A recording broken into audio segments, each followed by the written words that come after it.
Yeah. Good afternoon, everybody. So, last speaker of this session about artificial turf. And well, the interesting thing is that, when talking about artificial turf, a few things pop up a little more often. And I try to put those things that have been already mentioned a little shorter in my talk and try to emphasize on the new things. It's very interesting. So I didn't know what Hero and Mark were presenting today, but we will see there are a few things that match each other's opinions, but we will also see that all those talks are coming from a very different perspective. So the outline of my talk is background on artificial soccer turf. I will keep that very short. Then I will go a little bit into more detail of injury occurrence, to see how research has been carried out in order to come up with the findings. I will then focus predominantly on footwear influence. So there I will focus on performance as well as lower extremity loading, and I will come up with a conclusion that we have touched already, but I will try to underline that with the data I have shown you before. So development of artificial turf, we are at the third generation stage. First generation, second generation, and third generation. Now we have an elastic layer, we have a sand infill, and we have a rubber infill. So steadily increasing artificial turf installations with the European continent on the top with the most 1-star and 2-star installations. Surprising, or maybe not surprisingly, South America and Oceania have the least installations at the moment, but anyway, we can be quite sure that across the globe, artificial turf installation will be increasing in the future. What is very interesting that right after having artificial turf implemented in the rules of the game in 2004, World Cups have been played partly or completely on artificial turf for the under 17 and under 20 teams. And also in Europe, in the middle of Europe, Switzerland and Austria. So relatively conservative countries in the middle of Europe, not that much affected of the climatic changes, climatic challenges that are present in the Scandinavian countries. Artificial turf is a regular playing ground for two teams in Switzerland and in Austria. So it's well accepted around the globe, and I think this process is going on. Looking back to the first and second generation, in terms of game characteristics, first and second generation changed the nature of the game. The ball bounce was a little different, or was severely different, so that was not suited, and we needed to wait until the third generation to come up with better quality. So with the third generation, we have only slight changes depending on playing level also, and already mentioned, we have a discrepancy at the moment of objective and subjective data, that still there are some prejudices maybe resulting from the old times that artificial turf causes some harm or some injuries which is not backed up by objective data. One exception that is very obvious when comparing games on artificial and natural turf is that when playing on artificial turf, sliding tacklings are less frequently used compared to when playing on natural grass.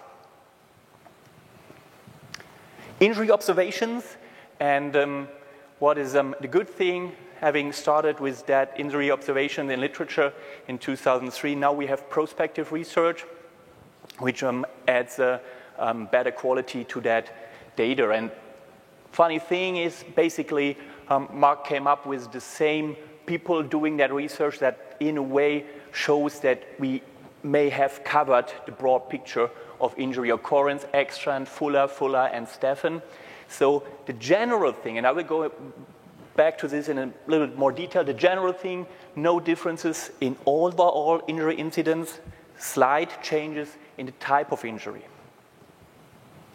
This was the most critical improvement compared to first and second generations of artificial soccer turf because, well, injury, this is a major obstacle when getting something into action. So the original article of Ekstrand, it was a prospective 2-cohort study, and well, the injury risk on third generation artificial turf was not known at that time already, and this is quite interesting. In 2004, this was implemented for high-level, even World Cup qualifying games, but no data was out there at that time. What was the study design? And well, it was carried out in the male European elite leagues from 2003 to 2005, and included quite a bunch of people, 10 clubs that had artificial home turf, altogether 290 players, 9 clubs as a control having 202 players. And what was performed was an inter-cohort analysis, so that was to compare those people with these 10 clubs having artificial home turf, what happened to them when playing on artificial compared to natural grass, and we had this intra-cohort analysis that was then between those two groups.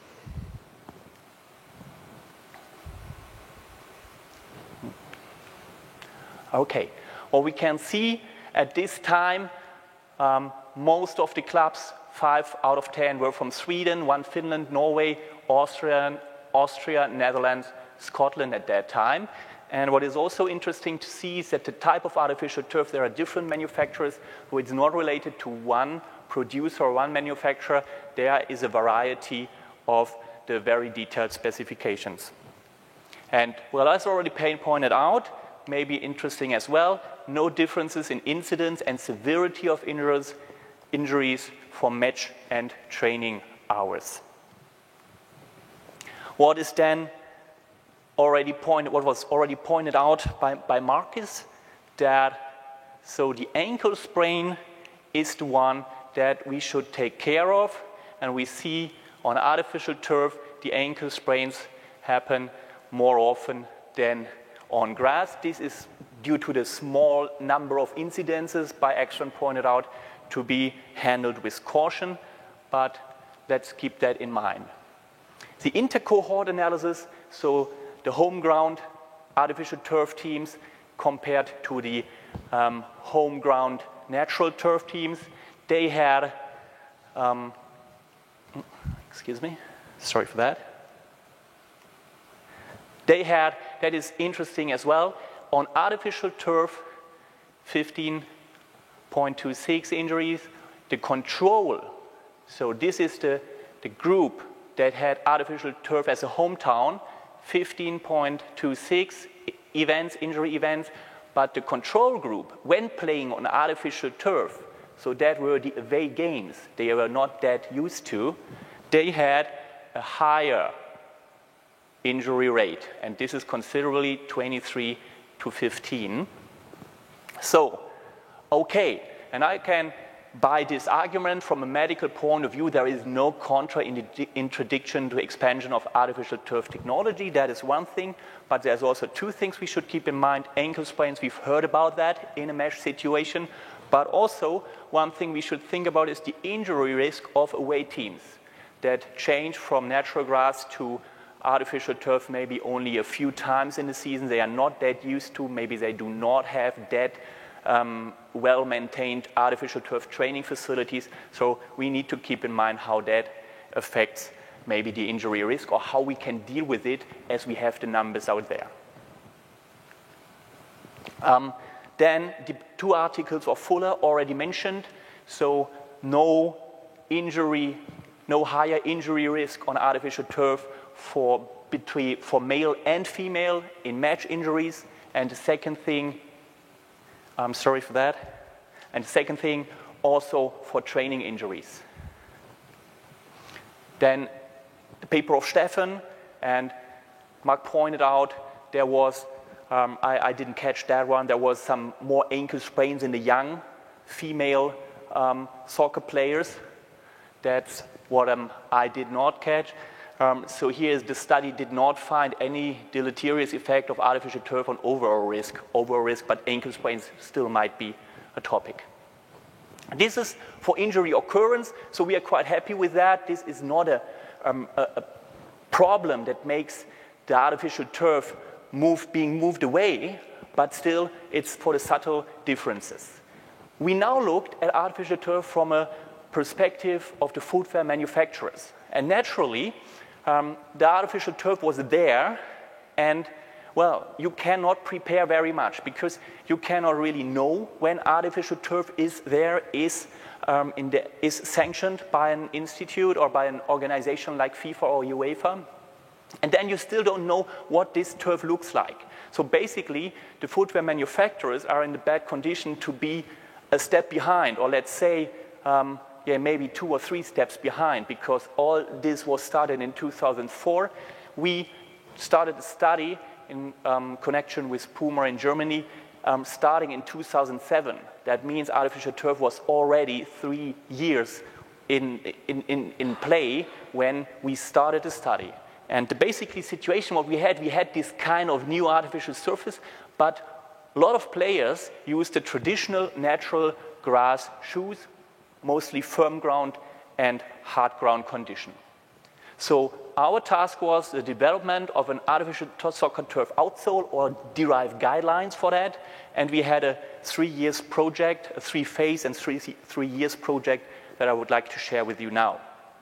This is basically, we already published this one in order to serve maybe as part of a role model how a systematic development of innovative footwear in response to changing circumstances can be handled. This is not the one and only way, but at least it's one suggested way that we think is appropriate.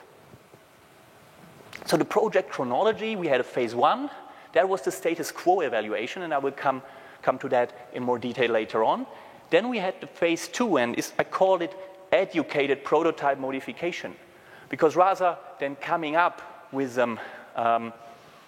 let's say just try and error prototypes, we are now able in phase 2 to go back to the knowledge of phase 1 in order to come up with kind of educated, knowledge-based prototypes.